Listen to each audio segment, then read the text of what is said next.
Good morning. Life on track में आपका स्वागत है। आज फिर से शुरू कर रहे हैं लाइफ थियोरेटिक्स पर लाइफ ऑन ट्रैक का ये नया सेशन। जैसा कि आप जानते हैं, लाइफ ऑन ट्रैक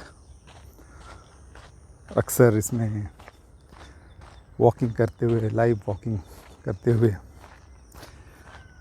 ये हेल्थ और फिटनेस की बात करते हैं।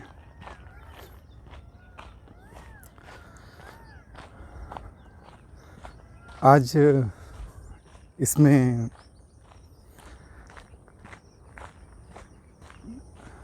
जिस चीज़ पर बात करना चाह रहा हूँ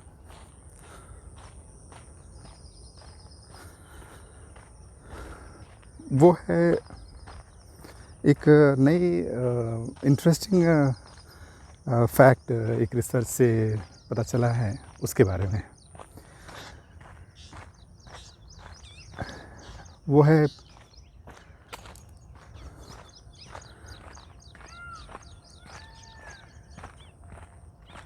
ओबेसिटी का ब्रेन की एज से एक रिलेशन।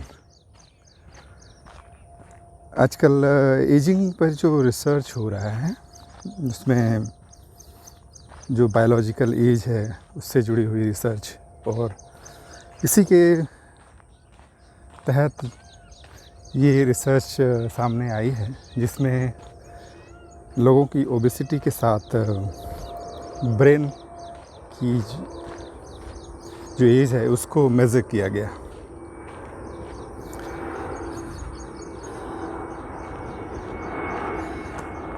जैसे कि हम जानते हैं, उम्र बढ़ने में अंगों के धीरे धीरे उम्र बढ़ने के साथ जैसे जैसे शरीर के जो अलग अलग अंग हैं वो उनकी क्षमता और कार्यक्षमता घटती है, और धीरे धीरे उनमें वियर एंड टियर आता है। और इसका एक जो रिज़ल्ट, जिसको एक उम्र के बाद उनमें वे कमज़ोर पड़ने लगते हैं। तो इस रिसर्च में, जो एजिंग पर जो रिसर्च हो रहे हैं, उनमें एक इम्पॉर्टेंट लक्ष्य उनका ये है कि एजिंग की प्रोसेस को क्या स्लो किया जा सकता है।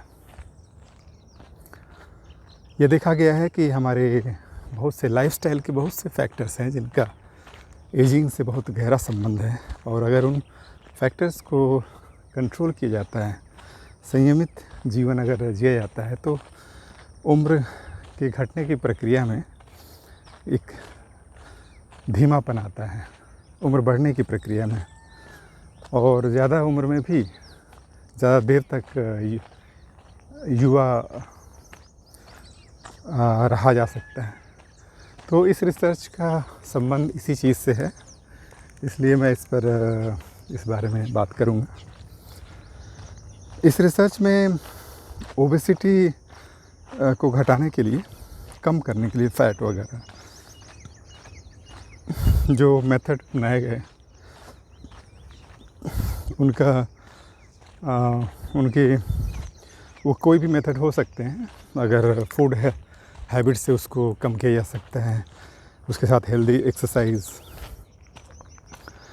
तो इसमें दो ग्रुप को लिया गया, एक जिनकी उम्र को जिनके मोटापे में कमी लाई गई, और दूसरा जो नॉर्मल लाइफस्टाइल और फूड हैबिट में चलते हुए अपने वज़न को बनाए रखा जिन्होंने।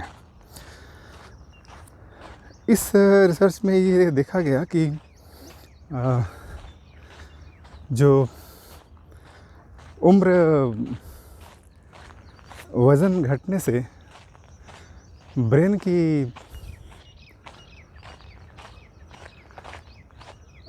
उम्र घटने ब्रेन की जो आयु बढ़ने की प्रक्रिया में एक धीमापन आया, और जब इसे कई सारे पैरामीटर्स पर मेज़र किया जाता है। तो इसे जब मेज़र किया गया तो देखा गया कि 1% अगर मोटापा घटाया गया है, 1% भी मोटापा, टोटल बॉडी वेट का 1% मोटापा घटने के साथ ही ये निकाला गया कि कितना यंग ब्रेन है, कितना यंग है। तो ये स्टडी करके देखा गया कि 1% मोटापा जिन लोगों का घटाया गया था उनका ब्रेन बाकी लोगों से 9 महीने ज़्यादा यंग था, 9 महीने ज़्यादा युवा था। उसकी उम्र उनसे, ब्रेन की जो बायोलॉजिकल एज थी वो 9 महीने कम थी उनसे, जिनका वज़न नहीं घटाया गया था, जो नॉर्मल लाइफस्टाइल में चल रहे थे। तो ये एक बहुत इम्पॉर्टेंट रिसर्च है जिसमें हमारी बायोलॉजिकल एज के साथ जो वज़न है उसका रिलेशन देखा गया। ये बहुत साफ़ है, ये हम जानते हैं कि जो बॉडी सेल्स हैं उनके अंदर वियर एंड टियर होता है और वज़न बढ़ने से वो जल्दी बूढ़े होने शुरू हो जाते हैं, उनकी उम्र बहुत जल्दी बढ़ती हुई दिखती है। और इसलिए एक इम्पॉर्टेंट फैक्टर ये पाया गया कि ज़्यादा समय तक यंग रहने के लिए अपने बॉडी वेट को कंट्रोल में रखना ज़रूरी है। तो ये शरीर के तमाम दूसरे पैरामीटर्स पे इसे देखा गया था, लेकिन ब्रेन एजिंग के मामले में यह बहुत इम्पॉर्टेंट रिसर्च ये आई है। और ये जो रेशियो है 1% बॉडी वेट रिड्यूस करने से 9 महीने तक की जो डिफरेंस ब्रेन की बायोलॉजिकल एज में आ रहा है, ये बहुत इम्पॉर्टेंट है। और इसी तरह से नॉर्मली हम लोग अपने बॉडी वेट का 5 से 10% घटा सकते हैं और उससे ज़्यादा भी जा सकते हैं अगर वो ज़्यादा मोटापे वाले लोग उससे ज़्यादा दूसरे मेथड ज़्यादा भी वज़न घटा सकते हैं। और इस तरह से अपने जो शरीर के भीतर तमाम जो सेलुलर लेवल पर, सेल के लेवल पर ये उम्र का घटना सिर्फ अंगों के स्तर पर नहीं होता, बेसिकली हमारे सेल्स की उम्र जो है वो यंग होने लगते हैं, उनके अंदर उनकी कार्य क्षमता बढ़ती है और उनकी तमाम जो बायोलॉजिकल फंक्शंस हैं वो रिस्टोर होने लगते हैं जैसे जैसे हम वज़न घटाने की तरफ जाते हैं। तो इसलिए हेल्दी वेट रखना बहुत ज़रूरी है और अपनी वेट अपनी एज और हाइट के अनुसार अपने वज़न को सही रेंज में रखना बहुत ज़रूरी है अगर ज़्यादा समय तक, ज़्यादा दिनों तक यंग रहना है। और इसलिए जो लॉन्जिविटी की जो रिसर्च आ रही है उसमें ये देखा जा रहा है कि ज़्यादा दिनों तक ज़िंदा रहने के लिए, ज़्यादा समय तक ज़िंदा रहने के लिए वज़न बहुत कंट्रोल करना, वज़न को नियंत्रण में रखना बहुत ज़रूरी है। और नॉर्मली ये पाया जा रहा है कि थोड़ा सा स्लिम ट्रिम रहने से वज़न ज़्यादा समय तक ज़िंदा रहा जा सकता है। तो ये एक फैक्टर है। इसमें एक और, इस रिसर्च में एक और चीज़ जो निकल कर आई थी वो ये थी कि इस वज़न घटने के साथ एक और चीज़ को देखा गया था, वो है जो लिवर का जो फैट है और एंजाइम्स हैं उनकी स्टडी भी की गई थी। ये देखा गया था कि वज़न घटने से जो लिवर पर में जो फैट एक्यूमुलेशन है वह घटता है और उस प्रोसेस में लिवर भी ज़्यादा उसकी कार्यक्षमता बढ़ती है, उसकी एक्टिविटी बढ़ती है, उसके एंजाइम्स की जो सारे देखे गए, उनको स्टडी की गई, तो ये पाया गया कि लीवर की एज भी कम होती है। उसके वो जैसे जैसे वज़न घटाया गया तो लीवर से फ़ैट एक्यूमुलेशन की प्रोसेस में कमी आई और वो ज़्यादा हेल्दी देखा गया। तो ये अपने आप में एक वाइटल बहुत ही इम्पॉर्टेंट रिसर्च मुझे लगता है। और इसलिए हमें अपने हेल्दी लाइफस्टाइल को बनाए रखना बहुत ज़रूरी है और इस पर स्ट्रिक्टली ध्यान रखना चाहिए कि वज़न ना बढ़े, उसको कंट्रोल में रखा जाए। और इसके साथ साथ एक और ऐसी ही एक रिसर्च अभी इसी एक वीक के अंदर जो पब्लिश हुई है, वो इससे बिल्कुल ही दूसरी चीज़ पर है कि वो है टर्मरिक, हल्दी की इम्पोर्टेंस। बेसिकली ये रिसर्च जो एलिट सॉकर प्लेयर्स हैं उन पर की गई, जो वो ये गेम खेलते हैं। सॉकर में जैसा हम जानते हैं कि वेयर एंड टियर बॉडी के अंदर होता है, मसल इंजरी होती है और चोटें आती हैं, तो उन पे ये रिसर्च की गई थी। और ये बहुत ही इम्पॉर्टेंट देखा गया कि 2 ग्रुप को रखा गया था इसमें कि एक ग्रुप जिनको चोट आई थी, जिनके मसल्स या दूसरे तरह के चोट थे, उनको नॉर्मल ट्रीटमेंट प्रोसेस में रखा गया था। और दूसरा ग्रुप था जिनको नॉर्मल ट्रीटमेंट प्रोसेस के साथ साथ हल्दी का एक हल्दी मिला हुआ हेल्दी ड्रिंक 60 ml की क्वांटिटी में रोज़ दिया गया।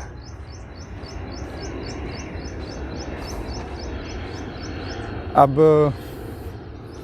इसका जो रिज़ल्ट देखा गया कि जिन लोगों को भी यह 60 ml के टर्मरिक ड्रिंक, हल्दी का मिला हुआ ड्रिंक दिया गया था, उनमें मसल गेन और मसल की हीलिंग जो है बहुत क्विक फास्ट हुई थी। उनके चोटें जल्दी ठीक हुई थी और मसल्स उन्होंने जल्दी गेन किया था, ज़्यादा गेन किया था। तो ये अपने आप में एक इम्पॉर्टेंट रिज़ल्ट था। इसकी मैकेनिज़्म को नहीं समझा गया है डिटेल में, लेकिन ये मसल रेस्टोरेशन में या मसल गेन में इससे हल्दी के इम्पोर्टेंस को समझा गया। नॉर्मली हम जानते हैं कि हल्दी में जो एलिमेंट होता है, जो एक हल्दी का जो इम्पोर्टेंट उसके अंदर जो पदार्थ है वो है करक्यूमिन। तो करक्यूमिन से कुछ रिलेशन इसमें बोन हेल्थ और मसल हेल्थ से पाया गया है और इसलिए इस ड्रिंक को, टर्मरिक ड्रिंक को उनको दिया गया था। वैसे इस बारे में एक दिलचस्प बात ये है कि भारत में जो परंपरागत रूप से जिनको चोट लग जाती है, पहले गाँव वगैरह में होता था घरेलू इलाज में, जिनको चोट लगी है, जिनकी हड्डियाँ टूट गई हैं या कहीं इस तरह की इंजरी आती है, तो उनको दूध में गुड़ और हल्दी, ये 2 चीज़ें मिलाकर उन्हें पिलाया जाता रहा है। और इसका बहुत ही फ़ायदा भारत में कम से कम परंपरागत रूप से उत्तर भारत में और दक्षिण भारत में भी इस ड्रिंक को हल्दी मिले हुए दूध को पिलाया जाता है जिनको चोट लगी हो। तो उसे भी हम जिनको हड्डियों की चोट लगी हो, तो इससे ये बात हम कह सकते हैं कि भारतीय जो परंपरागत औषधि विज्ञान है, आयुर्वेदा में हल्दी के इन गुणों के बारे में बताया गया है। और वहीं से ये इंडियन ट्रेडिशन में परंपरागत रूप से गांव में, उत्तर और दक्षिण भारत में दोनों तरफ ही हल्दी का इस्तेमाल इसी वजह से किया जाता रहा है, क्योंकि हल्दी जब जिनकी चोट लगी होती है, एक तो इसमें एंटी इन्फ्लेमेटरी इसके गुण होते हैं हल्दी के अंदर, तो वह एक बहुत अच्छा ये एंटी इन्फ्लेमेटरी पदार्थ है। तो एक तो सूजन को रोकता है, ये बहुत इम्पॉर्टेंट चीज़ है कि यह अंगों में किसी भी प्रकार के सूजन को रोकता है। और यह एंटीबायोटिक भी है। तो इस तरह से ये दोनों चीज़ें ये मानी जाती हैं, ये मेडिकल ट्रीटमेंट में इस चीज़ को एक्नॉलेज किया जाता है, इन दोनों गुणों को, कि एंटी इन्फ्लेमेटरी इसकी प्रॉपर्टीज़ हैं और दूसरी तरफ यह इसके एंटीबायोटिक के रूप में भी यह काम करती है। लेकिन जो हमारे मॉडर्न ट्रीटमेंट में हल्दी के इन चीज़ों को, मसल गेन या बोन इंजरी में हल्दी के इम्पोर्टेंस को नहीं उस तरह से अभी समझा गया था। लेकिन ट्रेडिशनल इंडियन मेडिसिन में और आमतौर पे ग्रामीण क्षेत्रों में ज़्यादातर चोट के मामले में, हड्डियों के टूटने के मामले में इसे दिया जाता रहा है। दूध में हल्दी मिलाकर, गुड़ मिलाकर ये पिलाया जाता रहा है। तो इससे यह तो ज़रूर है कि ये एक तरह से इसका चोट में से उबरने, हड्डियों के जल्दी जुड़ने और उनके साथ मसल के बनने को इसके साथ जोड़कर देखा जाता रहा है। लेकिन ये रिसर्च इस मामले में इम्पॉर्टेंट है कि इसने इन सॉकर प्लेयर्स पर आजमाए गए इस नुस्खे को, कि इसके फ़ायदे को प्रमाणित कर दिया, एक तरह से साइंटिफिक रिसर्च में इसको इस्टेब्लिश कर दिया। तो ये बहुत इम्पॉर्टेंट चीज़ है। हमें अक्सर जिनको जो रेगुलर वॉकर हैं, रनर्स हैं, जिनके अंदर वेयर एंड टेयर होते हैं और मसल गेन करना हो, हड्डियों को हेल्दी बनाए रखना हो, जिससे कि उनमें आजकल जो यंग लोगों में भी ऑस्टियो आर्थराइटिस या इस तरह की प्रॉब्लम्स देखी जाती हैं हड्डियों के अंदर, हड्डियों का क्षय बहुत जल्दी शुरू होते देखा जा रहा है। तो ऐसे लोगों को यह ध्यान रखना चाहिए, ये हल्दी उसको अपने फूड हैबिट का हिस्सा बना सकते हैं। आमतौर पर इंडियन फूड हैबिट में हल्दी खाने में रहती है, लेकिन अलग से अगर स्पेशली किसी समय इस तरह का इलाज या इस तरह का एक कुछ समय तक लाइफस्टाइल आजमाना हो, तो उसमें दूध के साथ हल्दी मिलाकर लिया जा सकता है। ये एक बहुत ही बढ़िया आजमाया हुआ और इस तरह से इस रिसर्च में इसको इस्टेब्लिश भी कर दिया कि हल्दी टर्मरिक ड्रिंक को लिया जा सकता है। जो रनर्स हैं, वॉकर्स हैं और जो नॉर्मली जो अपने मसल हेल्थ को लेकर इन जनरल जो अपने बोन हेल्थ को लेकर जिनको लगता है कि उन्हें हेल्दी रखना है, उनको इसका कुछ बीच बीच में कुछ दिनों के लिए इसे अपने आज़माना चाहिए। रेगुलर ड्रिंक में 10-15 दिनों तक लगातार 1 महीने तक या 10-15 दिनों तक इस ड्रिंक को पी करके दूध में मिलाकर, नॉर्मली इंडियन ट्रेडिशन में इसे हल्दी को इस दूध में ही मिलाकर पिया जाता रहा है, तो इसलिए मैं इसी की बात कर रहा हूँ। लेकिन हालांकि जो टर्मरिक ड्रिंक था जो इस रिसर्च में, उसमें दूध की बात नहीं की गई थी। उसमें बेसिकली एक हेल्दी टर्मरिक ड्रिंक की बात की गई थी। 60 ml का ये ड्रिंक की इसकी क्वांटिटी थी जिसमें हल्दी को मिलाया गया था, और किस लिक्विड में इसे मिलाया गया था ये इसमें नहीं बताया गया है। तो जैसा कि हम अपने इंडियन एक्सपीरियंस से जानते हैं कि बेस्ट इसका जो ड्रिंक है वो मिल्क होता है, क्योंकि दूध में हम जानते हैं कि हड्डियों को के लिए जो ज़रूरी न्यूट्रिएंट्स हैं वो दूध में होते हैं। तो इस तरह से इसका इफ़ेक्ट डबल हो जाता है। और अगर इसमें गुड़ मिलाया जाता है, अगर नहीं गुड़ अवेलेबल है तो कोई बात नहीं, लेकिन गुड़ मिलाने से एक तो इसका स्वाद बेहतर हो जाता है, और दूसरा गुड़ में भी न्यूट्रिएंट्स होते हैं, मिनरल्स की मात्रा ज़्यादा होती है। तो इस तरह से एक ट्रिपल इफ़ेक्ट इसका बनता है जो इस हल्दी मिले ड्रिंक को पिलाने का।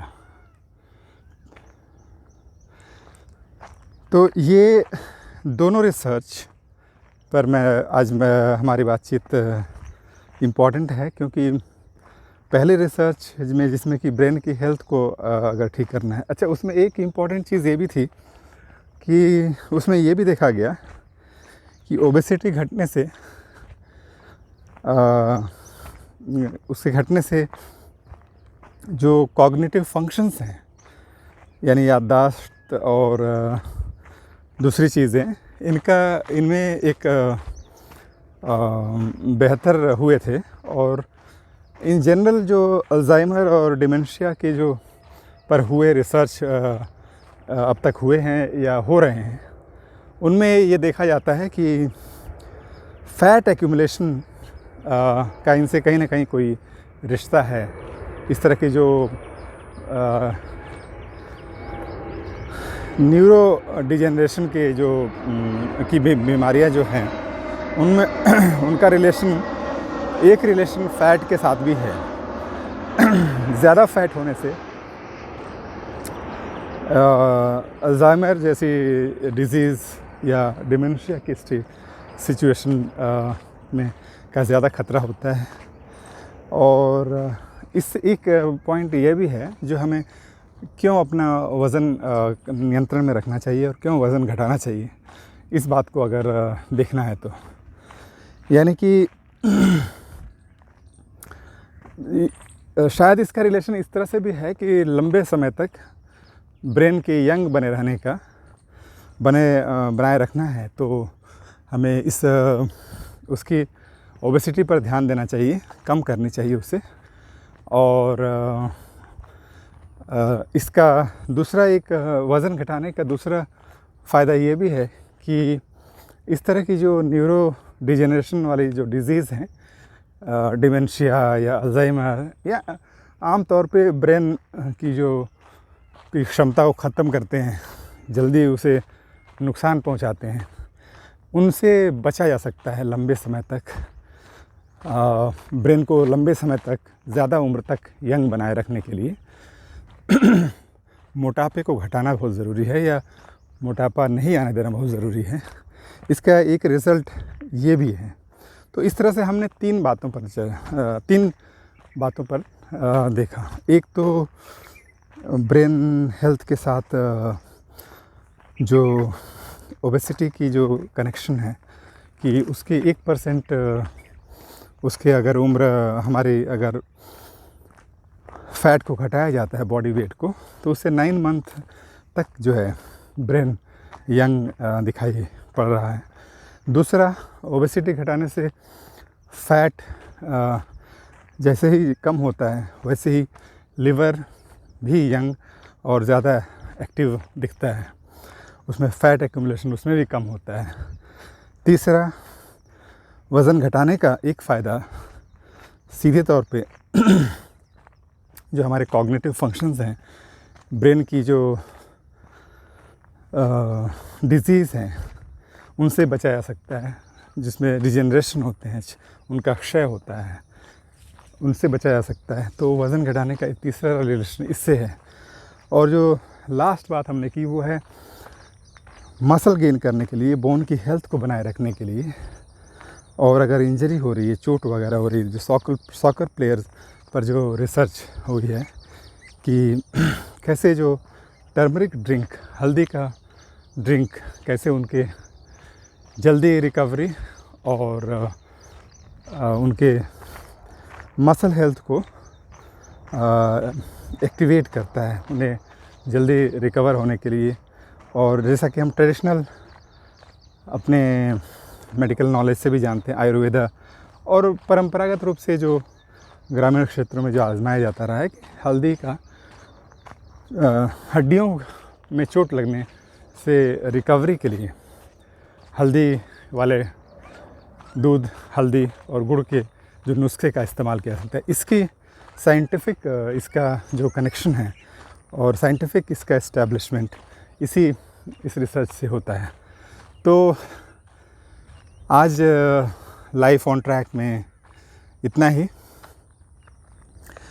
जैसा कि आप जानते हैं, लाइफ ऑन ट्रैक आम तौर पे इन जनरल वॉकिंग करते हुए हेल्थ और फिटनेस के बारे में बातचीत करने का सेशन है। लाइफ थियरेटिक्स जो मेरा यूट्यूब चैनल है, इस पर ये सेशन मैं रोज़ करता हूँ। और इसके 2-3 फ़ायदे जो मुझे लगे, जिसकी वजह से मैंने ये शुरू किया, वो ये था कि वॉकिंग में, रनिंग में, फ़िटनेस रेजिम को बनाए रखने में कंसिस्टेंसी बहुत ही इम्पॉर्टेंट फैक्टर है। ये बहुत बड़ा चैलेंज होती है। 90% से ज़्यादा लोग इसे छोड़ देते हैं कुछ दिनों तक करने के बाद। और इसलिए मोटिवेशन बहुत ज़रूरी होता है इसे बनाए रखने के लिए। लगातार वॉकिंग, रनिंग या अपने जो फिटनेस रेजिम है उसे करते जाने के लिए। और इस मोटिवेशन की ज़रूरत रोज़ होती है।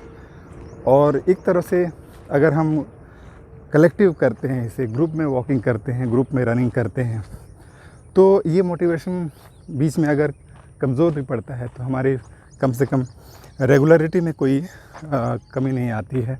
रेगुलर हम वॉकिंग, रनिंग करते रह सकते हैं। तो इसी वजह से मैंने अपने लिए भी ये सोच कर कि लोगों से जुड़कर वॉकिंग करते हुए, रनिंग करते हुए मैं बनाए रख सकूँगा, और दूसरों को भी इससे जो इस लाइव वॉकिंग सेशन से कनेक्ट करेंगे, जुड़ेंगे, उनके लिए भी इस मोटिवेशन को बनाए रखने में हेल्प होगी।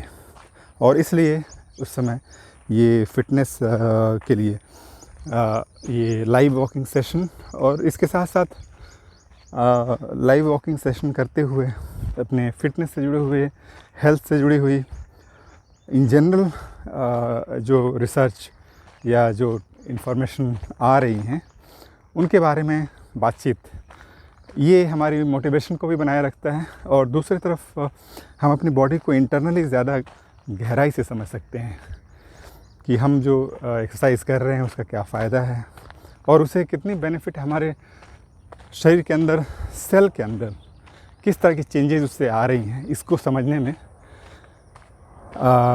उसकी जो साइंटिफिक नॉलेज है वो इस बातचीत से मिलेगी, और ये हमारी मोटिवेशन को, फिटनेस की जो रेजिम है उसको कंटिन्यू रखने में हेल्प करेगा। तो इस सोच से ही मैं इसे करता हूँ। रोज़ मॉर्निंग में हाफ़ एन आवर या थोड़ा बहुत ज़्यादा कम, ये जो सेशन है, वॉकिंग मेरा 45 मिनट का रहता है, बट उसके ये सेशन आधे घंटे तक करता हूँ।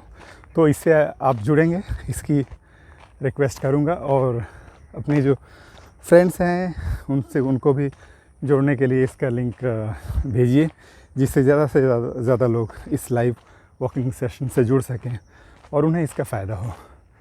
आज के लिए बस इतना ही। कल फिर मिलेंगे एक नए टॉपिक के साथ। Thank you.